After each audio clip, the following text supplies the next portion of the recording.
ज्ञानतिमिरान्धस्य ज्ञानञ्जनशलाकाय चक्षुरुन्मिलितं येन तस्मै श्रीगुरवे नमः। वाञ्छाकल्पतरुभ्यश्च कृपा सिन्धुभ्येव च पतितानां पावनेभ्यो वैष्णवेभ्यो नमो नमः। जय श्री कृष्ण चैतन्य प्रभु नित्यानंद श्री अद्वैत गदाधर शिवासादि गौर भक्तवृंद। हरे कृष्ण कृष्ण कृष्ण हरे हरे, हरे राम राम राम हरे हरे।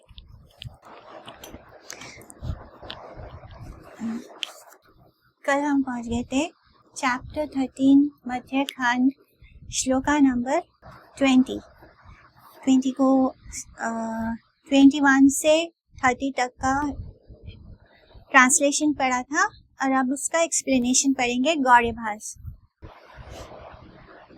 सज्जन, सुजन माने सज्जन होता है। भागवत भक्त, जो लोग उच्च अभिलाषी होकर आरोवाद का आश्रय लेते हैं, उन लोगों को ब्राह्मण कहा जा सकता है। परंतु जो आरूढ़ होकर आरोवाद की अकर्मण्यता को अनुभव कर लेते हैं एवं इसके फलस्वरूप त्रिनादपि सुनीच भाव को ग्रहण करते हुए तथा प्रपंच की सभी लोभनीय वस्तुओं की आकांक्षा का परित्याग करते हुए तरु यानी वृक्ष की भांति सह गुण संपन्न हो जाते हैं, वे ही सुजन हैं, यानी वे ही सज्जन हैं। तो आरोपंथी और अवरोपंथी, इसके बारे में हमने पढ़ा था। आरोपंथी यानी ये मोस्टली मायावाद विचार होता है कि हम खुद ही भगवान को ढूंढ लेंगे। तो ऐसा करने में क्या होता है, बहुत जन्म लग जाते हैं, अपने ही बल से हम भगवान को खोजने की कोशिश करते हैं। तो इस चक्कर में क्या होता है, हम बहुत बार जन्म लेना होता है। बहुत जन्मों के बाद कहीं जाके किसी को भगवान प्राप्त हो सकते हैं। लेकिन जो अवरोपंथी होता है उसको बोलते हैं गुरु परंपरा, यानी और आरोपंथी होता है हॉरिजॉन्टल, जैसे हॉरिजॉन्टल लाइन समझ लो। अवरोपंथी होता है कि ऊपर से नीचे आ रहा है, यानी वो होता है गुरु परंपरा। गुरु परंपरा यानी हम अपने गुरु पर विश्वास करते हैं, जो एक बोनाफाइड संप्रदाय से आते हैं। तो हम उस गुरु की शरण लेते हैं, क्योंकि हमें पता है जो गुरु बोलेंगे वो सही होगा। हम खुद अपनी मेहनत से कुछ मतलब अगर भगवान को जानने की कोशिश करेंगे तो हम कभी भी इतने सारे शास्त्रों का अध्ययन नहीं कर पाएंगे। हम उन शास्त्रों में छुपे जो रहस्य है उनको नहीं जान पाएंगे। जो संस्कृत शास्त्र हैं उनको इस तरह लिखा गया है कि वो किसी गलत इंसान के हाथ भी पड़ जाए वो शास्त्र, तो उसके मीनिंग को वो नहीं समझ सकता। उसका मीनिंग केवल उसको ही समझ में आएगा जो कृष्ण का भक्त होगा। तो चाहे ये शास्त्र एकदम ओपन है, सबके सामने होते हैं, लेकिन उसका अर्थ केवल शुद्ध भक्तों को ही समझ में आता है। अदरवाइज जो लोग सही नहीं होते हैं, जो गलत होते हैं, उनको उसका गलत ही मतलब समझ में आता है। तो संस्कृत इन शास्त्रों को अगर हम अकेले ही पढ़ने की कोशिश करेंगे, इनको समझने की कोशिश करेंगे, तो हम कहीं भी नहीं पहुंच पाएंगे। हमारा कितना जन्म निकलते जाएगा और फिर भी हम कुछ भगवान को पा नहीं पाएंगे। तो वो कैसा है, इसको हम मायावाद कह सकते हैं। मायावाद में इसी तरह होता है कि हम खुद को ही भगवान मान लेते हैं और खुद ही सब कुछ करने की कोशिश करते हैं। लेकिन जो अवरोपंथी बोलते हैं उसको मतलब होता है कि हम गुरु परंपरा को फॉलो करते हैं। जो हमारे गुरु बोलते हैं हम उनके बातों को समझते हैं और उसको फॉलो करते हैं। उनके द्वारा हमें हर शास्त्रों का सही अर्थ समझाया जाता है, क्योंकि वो अपने गुरु से लेकर आ रहे हैं उस ज्ञान को, और वो अपने गुरु से यानी एज इट इज वो हमारे पास पहुंच रहा है। इस तरह जो लोग आरोवाद होते हैं, आरोपंथी को फॉलो करते हैं, उनको हम ब्राह्मण तो बोल सकते हैं, लेकिन वो भक्त नहीं होते हैं। लेकिन जो औरोपंथी को फॉलो करते हैं, औरोवाद को, तो वो क्या होता है, वो इस प्रपंच को नहीं वो समझ पाते हैं कि ये संसार जो है ये क्या है, प्रपंच है, और हमें इनका त्याग करना है। और उनके अंदर आता है क्या, तरु के समान वो वृक्ष के भांति सहन करने की क्षमता पाते हैं। और इस तरह उनके लिए उनकी व्यक्तियों को क्या कहा गया है, सुजन, यानी अच्छे लोग, सज्जन। कृष्णोन्मुख व्यक्ति ही सुजन है। तो जो कृष्ण को फॉलो करते हैं वही लोग सुजन है, जो कृष्ण की तरफ है वही सुजन है। कृष्ण के अतिरिक्त ऐश्वर्य आदि की इच्छा रखने वाले भिक्षुगण ही बुभुक्षु अथवा मुमुक्षु ब्राह्मण है। यानी बुभुक्षु और मुमुक्षु कौन होते हैं? जो मोक्ष की अपेक्षा रखते हैं या जो इस संसार से भोगने की अपेक्षा रखते हैं। तो ये बुभुक्षु और मुमुक्षु है। यानी मुमुक्षु मोक्ष की अपेक्षा रखने वाले ब्राह्मण और बुभुक्षु जो भोग करने की अभिलाषा करने वाले। तो ये जो आरोपवाद है इसमें ऐसे ही ब्राह्मण आते हैं जो भिक्षुक होते हैं, तब भी वो क्या करते हैं? वो भोग की या नाम की या प्रतिष्ठा की आशा करते हैं या फिर वो मोक्ष की अभिलाषा करते हैं। जो ब्राह्मण सेवा परायण है वे ही सुजन कहलाते हैं। तो मायावाद में भगवान का अस्तित्व ही नहीं स्वीकार किया जाता है। वो कहते हैं भगवान सर्वव्याप्त है, लेकिन भगवान का कोई रूप नहीं है, कोई उनका धाम नहीं है, उनका कोई आकार नहीं है, जिस कारण क्या होता है वो कभी भी प्रभु की सेवा नहीं करते हैं, वो भगवान की सेवा करते नहीं। उनके लिए अर्च विग्रह का भी कोई मतलब नहीं होता।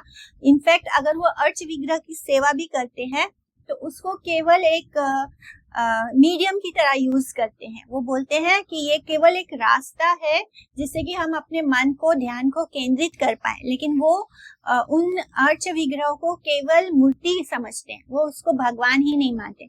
इस तरह जो भगवान की पूजा करता है उसकी पूजा का कोई फल नहीं होता।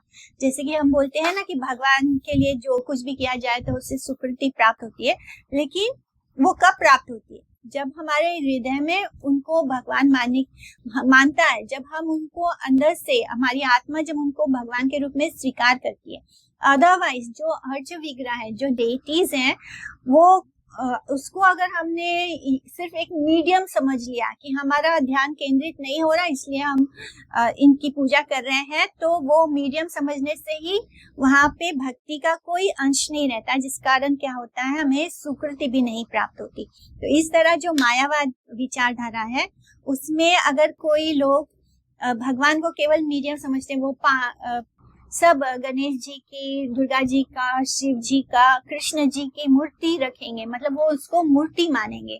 वो सिर्फ ये होगा कि मीडियम होगा कि हमारा मन इधर उधर भटकता है तो उसको हमें ध्यान को कहीं केंद्रित करना है, तो हमने ऐसे मंदिर में रखा है। और उनका मानना ये है कि भगवान का एक्चुअली में कोई रूप नहीं है, तो वो उसको रूप के यानी अर्च विग्रह के रूप में अस्वीकार करते हैं, जिस कारण क्या होता है वो उनको ना तो उस पूजा अर्चना की कोई सुकृति मिलती है, ना ही वो भगवान की भक्ति को प्राप्त कर सकते हैं। तो ऐसे ही लोगों को बुभुक्षु और मुमुक्षु ब्राह्मण कहा गया है। जो ब्राह्मण भगवान की सेवा परायण होते हैं उनको सुजन कहा जाता है, यानी वो सज्जन है। जिनमें सेवा परता नहीं है उनकी संज्ञा सुजन के बदले मायावादी दुर्जन है। और जिनके अंदर सेवा करने की इच्छा नहीं होती है, जो सेवा नहीं करते हैं, जो सेवा करता है, उनको क्या कहा गया है? वो मायावादी दुर्जन है। यानी ऐसे लोग मायावादी होते हैं और उनको दुर्जन कहा गया है, बुरे लोग। तो इस कारण ही शास्त्र सज्जनों के बारे में कहते हैं कि स्वपाकम इवा नेक्ष्यते लोके विप्रम वैष्णवम, वैष्णवो वर्ण ब्राह्मो अपि पुनाति भुवन त्रयम, कृष्णोन्मुखता ही जगत, यानी कृष्ण उन्मुक्ता ही जगत में सौजन्य सद्गुण का आकार आधार है। सौजन्य से भूषित जनगण कृष्ण सेवा के परामर्श से परम आनंद को प्राप्त करते हैं। तो हमारा सद्गुण क्या है कि अगर हम कृष्ण के उन्मुख हो, अगर हम कृष्ण की तरफ हैं, तो ये हमारा सद्गुण है। और सद्गुण का आकार ही, यानी ये सद्गुण ही हमारा आधार है। सौजन्य से भूषित जनगण कृष्ण सेवा के परामर्श से परम आनंद को प्राप्त करते हैं। और जो ऐसे सज्जन हैं वो जब कृष्ण सेवा करते हैं तो उस कृष्ण सेवा से क्या होता है? उनको परम आनंद की प्राप्ति होती है।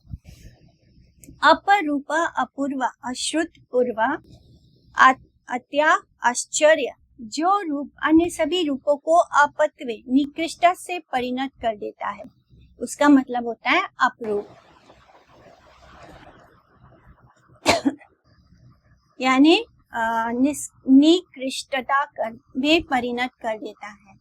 जो रूप अच्छा नहीं होता, शायद अपूर्व, अश्रुतपूर्व, अत्य आश्चर्य, अपरूप, जो रूप अन्य सभी रूपों को अपत्व में हाँ, इसका मतलब होता है कि जैसे कृष्ण का रूप है, उनके रूप के सामने बाकी जितने भी रूप होंगे, बाकी जितना भी सौंदर्य होगा वो फीका पड़ जाता है। तो इसलिए उसको अपरूप कहा गया है कि कृष्ण का रूप जो है वो अपरूप है, यानी सभी इस संसार के जितने भी हम ब्यूटीफुल चीजों की बोले, उसके वो सब चीजें फीकी पड़ जाएंगे, उन सब का कोई मतलब उन सब का कोई अस्तित्व ही नहीं होगा, वो उनकी सारी सुंदरता ही फीकी पड़ जाएगी। जैसे कृष्ण का रूप माधुर्य है, उसके सामने और किसी सौंदर्य का कोई अस्तित्व ही नहीं रहता। तो वो है अपूर्व, अश्रुतपूर्व और अति आश्चर्यजनक। तो इतना सुंदर स्वरूप है कृष्ण का। सज्जन गण उपदेशमयी भिक्षा से संतुष्ट होकर उसे पालन करने के लिए सम्मत होते हैं, परंतु कुछ भाग्यहीन व्यक्ति उन लोगों को उन्माद के रोग से दुष्ट कहकर स्थिर करते हैं। यानी जो लोग सज्जन थे, जो कृष्ण उन्मुख थे, जो कृष्ण की तरफ थे, जो सेवा परायण थे, जो गुरु वैष्णव की सेवा भी करते थे, जिनके मन में भगवान के प्रति प्रेम होगा, तो वो हर उस व्यक्ति का सम्मान करेगा, उनसे प्रेम करेगा, उनकी सेवा करेगा जो उनके इष्ट से प्रेम करता है। यानी अगर हम कृष्ण को प्रेम करते हैं, अगर हम किसी ऐसे व्यक्ति से मिलते हैं जो हमारी तरह कृष्ण को प्रेम करता है, तो वो ऑटोमेटिकली हमको अच्छा लगेगा, हमारा दिल करेगा कि हम उसको कुछ उसके लिए कुछ करें, उसकी सेवा करें, उसको कुछ दें। तो ये होता है सेवा। तो हमें उसकी सेवा करने की इच्छा अपने आप होगी। तो इसी तरह हमारे मन में वैष्णव जनों की सेवा करने की इच्छा होगी। तो ये होता है सेवा परायण। सेवा परायण यानी ओनली श्री मूर्ति की सेवा करना नहीं होता है, वैष्णव जनों का भी सेवा करने को ही सेवा परायणता कहा जाता है।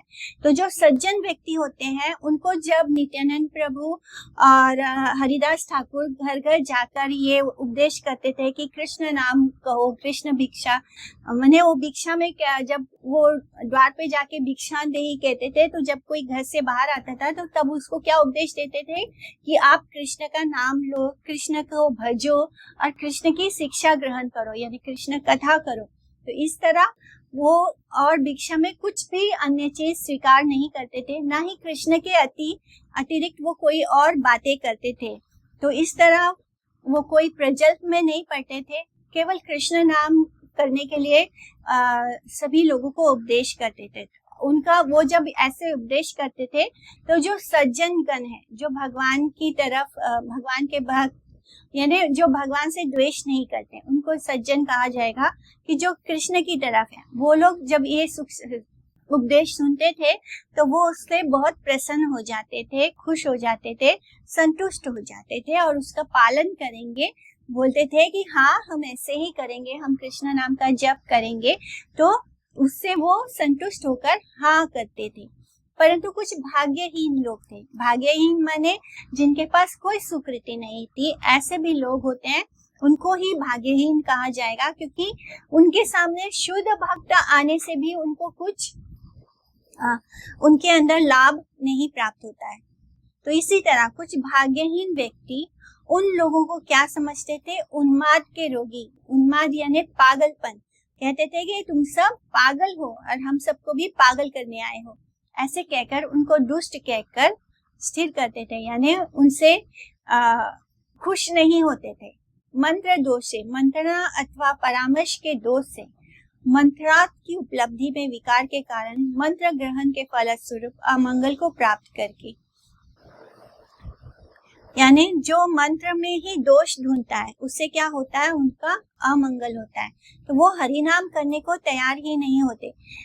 एक होता है कि किसी के पास सुकृति नहीं है, लेकिन वो किसी का अपमान नहीं करता, वो किसी के प्रति, वैष्णव जनों के प्रति कोई अपराध नहीं करता, उनको भी उन लोगों को।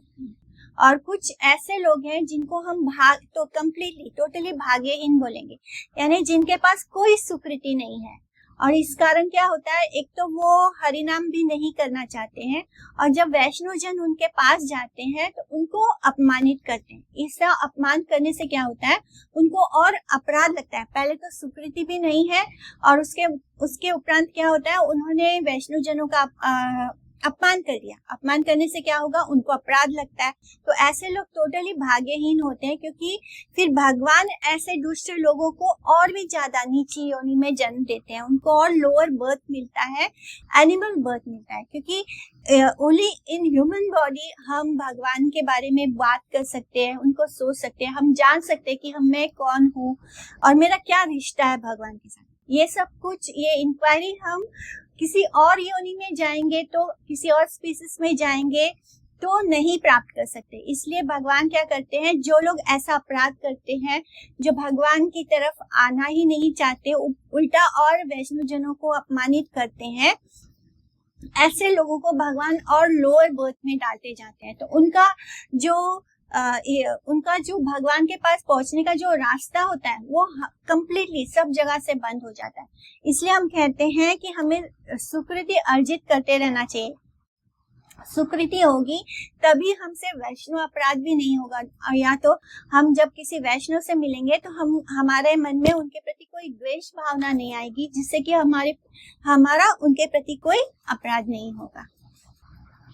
जिन सब व्यक्तियों को श्रीवास के भवन में श्री चैतन्य देव के नित्य गीत आदि में प्रवेश अधिकार नहीं मिला था, उनके घरों में जब दोनों प्रचारकों ने गमन किया तो वे उनको आक्रामक यानी उनको बहुत ही द्वेषपूर्ण भाषा से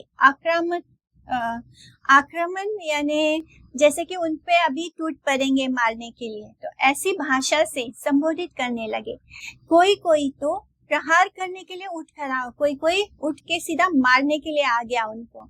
श्री चैतन्य देव की आज्ञा के अनुसार वर्तमान श्री चैतन्य मठ के प्रचारकों को भी स्थान स्थान पर इस प्रकार का व्यवहार अभी भी मिलता रहता है। यानी वर्तमान में जो अभी चैतन्य मठ है, जो अभी भी जो ऐसे मठ हैं, जब वो ऐसे भाग्यहीन लोगों के द्वार पर जाते हैं तो वो लोग रिस्पेक्ट करना तो दूर, एज ए ह्यूमन बीइंग भी रिस्पेक्ट नहीं करते, उल्टा क्या करते हैं, उनके ऊपर सीधा जोर जोर से चिल्लाएंगे, गुस्सा करेंगे या उनको मारने के लिए आते हैं। तो अभी भी तो ऐसे लोग हैं जो साधु संतों को ऊपर प्रहार करते हैं, उनको मारते हैं। ऐसे प्रचारकों को भी स्थान स्थान पर आज भी ऐसा व्यवहार मिलता है। शियालदा के भूतपूर्व असत व्याधि चिकित्सक जाति गोस्वामी समाज, मरकत वैरागी के दल, सखी भेकी एवं अन्य 12 प्रकार के उप अथवा असंप्रदायिक मायावादी संप्रदाय अधुनातन काल में इस बात के उदाहरण स्थल हैं। यानी इन सब जगहों पर आज भी शुद्ध वैष्णव जनों के साथ ऐसा ही व्यवहार होता है। चोरा चोर, चोर के घर, चोर के चर, छोरा चर, जो गोपनीयता का सहारा लेते हुए जानकारी लेकर कार्य सिद्धि करते हैं, उनके पक्ष के चर यानी उनके पक्ष के लोग। यानी किसी को चोरी करना है तो वो पहले अपने 2 लोगों को भेज देगा कि जाओ जाके तुम गांव में देख के आओ किसके घर में ज्यादा सोना है या किसके घर में ज्यादा धन है। तो वो जाएगा, वो ऐसे ही यानी भिक्षा मांगने के बहाने जाएगा और देखेगा कि घर घर जाके कि कहाँ वो अच्छे से चोरी कर सकते हैं। तो इसको बोला गया है चोराचर, यानी कि ऐसा जैसे जासूसी करना, स्पाई करना। तो उनका अलग उद्देश्य रहता है, उसे छिपाकर वे हर एक के घर में खोज खबर लेते हुए घूमते फिरते हैं। तो कुछ लोगों ने नित्यानंद प्रभु और हरिदास ठाकुर को ऐसा भी कहा। सज्जन होने पर वे इस प्रकार घर घर में जाकर और बिना प्रयोजन की बातें कहकर क्यों घूमेंगे फिरेंगे। यानी वो आपस में बोलते कि अगर ये लोग इतने ही सज्जन होते तो बिना किसी बात के इस तरह सबके घर में जाकर क्यों घूमेंगे फिरेंगे। तो ये सब क्या है, ये चोराचर है, ये चोरों के साथ मिले हुए हैं और बाद में आकर हमारे घर में चोरी करेंगे। तो ऐसा इल्जाम लगा दिया उन दोनों पर। अगर दूसरी बार हम उनको देखेंगे तो क्या करेंगे, उनको पकड़कर सीधा न्यायालय भेज देंगे।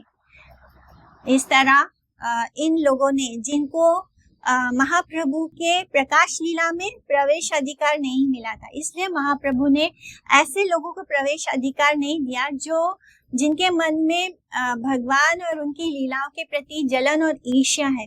अगर उनको अधिकार दे भी देते भगवान अपनी लीला में, तो वो क्या करते, वहां पर भी जाकर वो उसमें दोष ढूंढते। दोष ढूंढने से क्या होता, महाप्रभु के प्रति दोष ढूंढने से, महाप्रभु जो भक्त हैं वैष्णव जनों के प्रति दोष ढूंढने से क्या होता, उनको और भी ज्यादा अपराध लग जाता, उनसे और पाप हो जाता। जिससे बचाने के लिए महाप्रभु ने ऐसे लोगों को अपनी प्रकाश लीला में प्रवेश नहीं दिया। जो भगवान के भक्त होते हैं वो किसी दोष बुद्धि के कारण ऐसा नहीं करते, वो भेदभाव नहीं करते। जब वो देखते हैं कि किसी से और अपराध बन जाएगा, यानी पहले ही उसके अंदर भगवान के प्रति विश्वास नहीं है, और जब वो ये सब देखेगा तो क्या कहेगा, ये इनका ड्रामा चल रहा है, इनका ढोंग हो रहा है। ऐसे ऐसे बोलने से क्या होगा, उस व्यक्ति को बहुत बड़ा अपराध लग जाएगा और उसका आगे बढ़ने का सब रास्ता बंद हो जाएगा। इसलिए महाप्रभु ने पहले ही ऐसे किसी भी व्यक्ति को जो मायावाद विचार में विश्वास रखते थे, उन सब लोगों को जिनके अंदर द्वेष और ईर्ष्या की भावना थी, उन लोगों को अपनी प्रकाश लीला में प्रवेश अधिकार नहीं दिया था। एकादीना पथे देखे दुई मातो याला, महादस्यु प्राय दुई मध्य पाविशाला, से दुई जनार कथा कही ते अपार, तारा नहीं करे ये ना पाप नहीं आर, ब्राह्मण हैया मध्य गोमान सबक्षण, यानी ब्राह्मण होकर भी शराब पीते हैं और गो मांस का भक्षण करते हैं। ब्राह्मण हैया मध्य गोमान सबक्षण, डाका चूरी पर अग्रिहा दाहे सर्वश्रन, देया ने ना देया देखा बोला एको टाला, मध्य मांस बिना आर नाही याए काला, दुई जना पथे पड़ी गाड़ा गाड़ी याए, यहाँ रे ये पाए से ताहा रे खिलाए, दूरे ठाकी लोक सब पथे देखे रंग, सेई खाने नित्यानंद हरिदास संग, शने दुई जने प्रीता शने धरे चूले, चाकारा वाकार शब्द करी उच्च करी बले, नादियारा विप्रेरा करीला जाति नाश, मधेरा विक्षेपे कारे कराए आश्वास। तो अब होता है जगाई माधाई का आगमन। एक दिन रास्ते में उन्होंने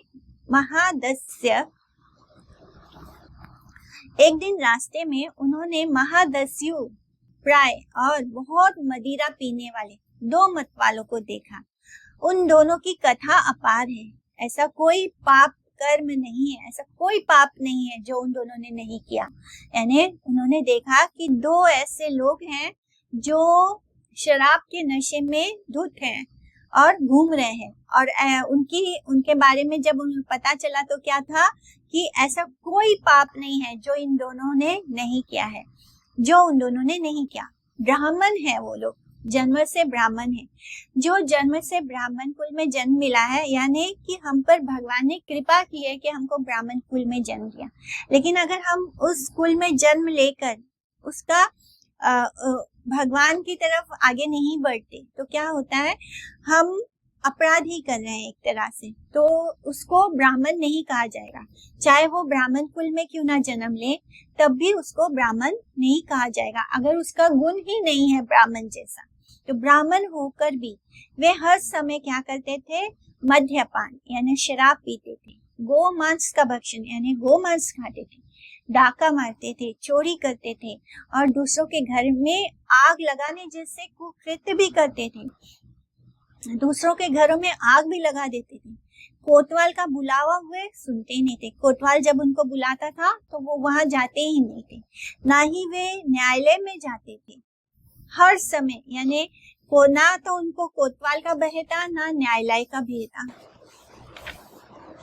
हर समय वो मद्य और मांस सेवन करके मस्ती में रहते थे, यानी यही उनका मजा था, आनंद था।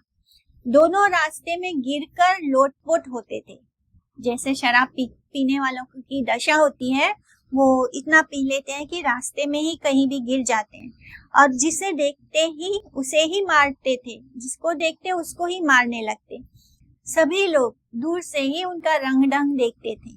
एक दिन यानी कोई उनके पास नहीं जाता था। एक दिन ऐसे ही स्थिति में उन्हें नित्यानंद और हरिदास मिल गए, यानी वो दोनों एकदम नशे में धुत हैं, और तब उनको नित्यानंद प्रभु और हरिदास ठाकुर मिल जाते हैं।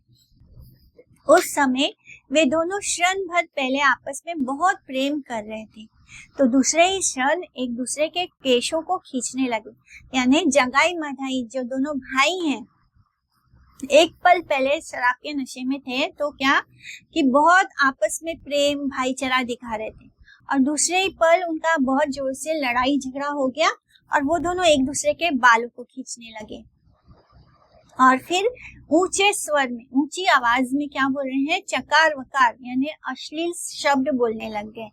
इन दोनों ने नदिया की ब्राह्मण जाति का नाश कर दिया था। कभी कभी मदिरा पान के विक्षेप में ये दोनों किसी किसी को आश्वासन पूर्व वचन भी प्रदान करते थे।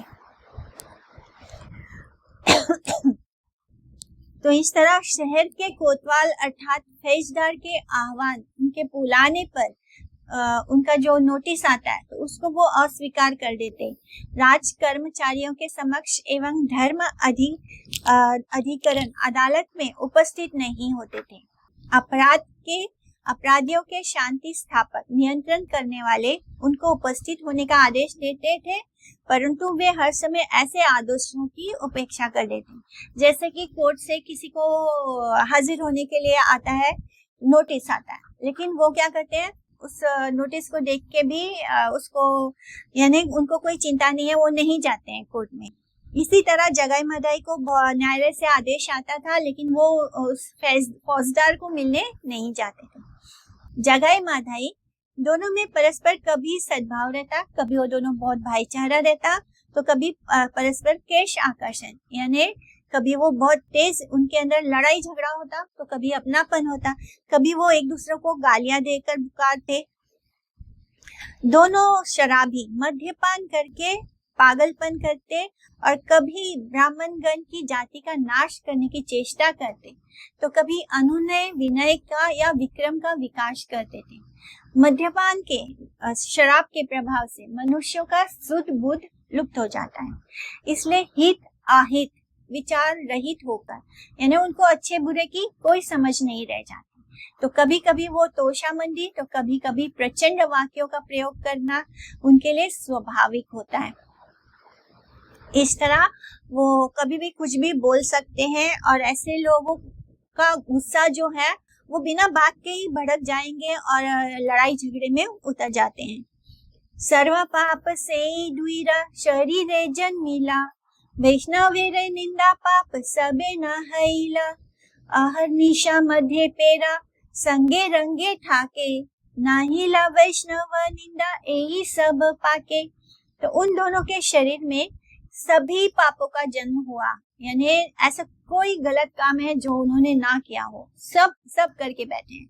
परंतु लेकिन फिर भी एक अच्छा गुण है कि उन्होंने कभी वैष्णव निंदा नहीं किया।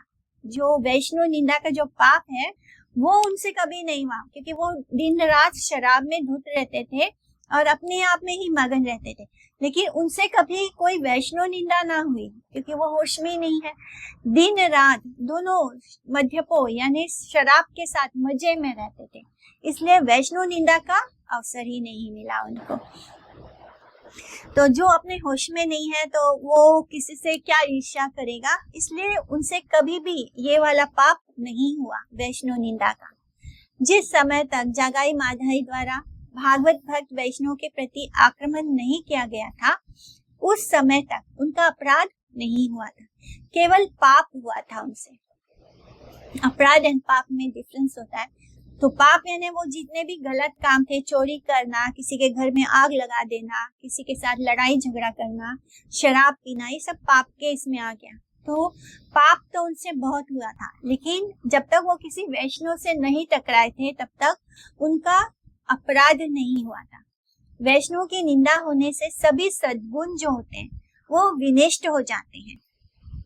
अगर हम गलती से भी किसी वैष्णव की निंदा कर दे तो क्या होगा, जितने भी हमारे अंदर सद्गुण है, जितने भी हमारे अंदर अच्छाई है, वो सब क्या होगा, खत्म हो जाएगा, विनष्ट हो जाएगा और हमारे अपराध संचित होने लगे। यानी एक होता है पाप जमा होना, लेकिन जब वैष्णव निंदा होता है तो उससे क्या होता है, अपराध जमा होना होता है। और अपराध संचित होने से क्या होता है, हम केवल नरक तो जाते ही हैं, साथ में हमें ह्यूमन बॉडी भी नहीं मिलता नेक्स्ट बर्थ में। ये सब है वैष्णवेरा निंदा मात्र है या, सर्वधर्म था कि ले तबु है श्रेया। सन्यासी सभाए यदि है निंदा कर्म, मध्य पेरा सभा है से सभा अधर्म। जिस सभा में वैष्णव की निंदा मात्र होती है वो सभा सर्वधर्म संपन्न होने पर भी नाश को प्राप्त होती है। यानी जहाँ सब कुछ बहुत अच्छा है, बहुत अच्छे से पालन हो रहा है, सारे धर्मों का नियमों को अच्छे से पालन किया जा रहा है, लेकिन क्या है वहां पे क्या हो रहा है, वैष्णव निंदा हो रही है। तो वो एक वैष्णव निंदा के कारण क्या होगा, वो सभा भी नाश को प्राप्त होगी। यानी पाप से भी बड़ा कुछ है तो वो है अपराध होता है। वो जो वैष्णव के प्रति हम गलत करते हैं वो हमें अपराध देता है। सन्यासी सभा में यदि निंदा कर्म होता है, सन्यासियों की सभा हो रही है, अगर वहां पर ये कर्म होता है, निंदा होती है, तब वो सभा मध्यप की सभा से भी अधिक अधार्मिक मानी जाएगी। यानी एक होता है शराब खाना, जहाँ पे शराबियों की सभा बोल दो, एक होता है शराबियों की सभा और एक होता है सन्यासियों का सभा। लेकिन अगर उस सन्यासियों के सभा में वो लोग निंदा कर्म करते हैं तो क्या होगा, वो वैष्णव जनों की निंदा करते हैं, दूसरे भक्तों की निंदा करते हैं। सन्यासियों की सभा हो रही है, वहां पे सबकी निंदा हो रही है, लेकिन एक है शराबियों का सभा, वहां पे दोनों में क्या डिफरेंस है, वो जगह जहां पर निंदा हो रहा है, सन्यासियों का होने के बावजूद वहां पे निंदा हो रही है, तो क्या होगा, वो शराब पीने वालों की सभा से भी ज्यादा अधार्मिक माना जाएगा। इनसे तो केवल पाप हो रहा है, जो पाप होता है उसको हरि नाम से खत्म किया जा सकता है, जो अपराध होता है वो हरि नाम से भी खत्म नहीं होता।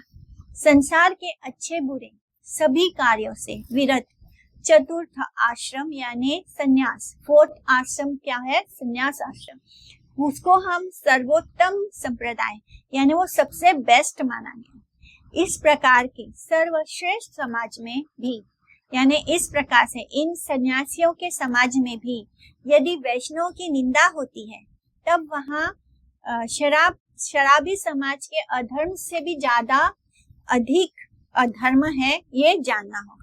यानी ऐसे लोगों का संग बिल्कुल नहीं करना चाहिए जहाँ पर लोग वैष्णव जनों की, भगवान के भक्तों की निंदा करते हैं। मध्य पेरा निष्कृति आछाए को न काले, पर चर्चा के गति न है कभू भाले। मध्य का तो कभी उद्धार हो सकता है, जो शराब पीता है उसका किसी ना किसी दिन तो उद्धार हो ही जाएगा। ऐसा कोई ना कोई दिन तो आएगा कि वो खुद अपनी इच्छा से शराब छोड़ दे और अपने पापों का प्रायश्चित कर ले, भगवान की शरण में आ जाए, जिससे क्या होगा, उसके सारे पाप खत्म हो जाएंगे। परंतु जो दूसरों की निंदा करने वाले हैं उनको कभी भी अच्छी गति मिलने की संभावना ही नहीं है।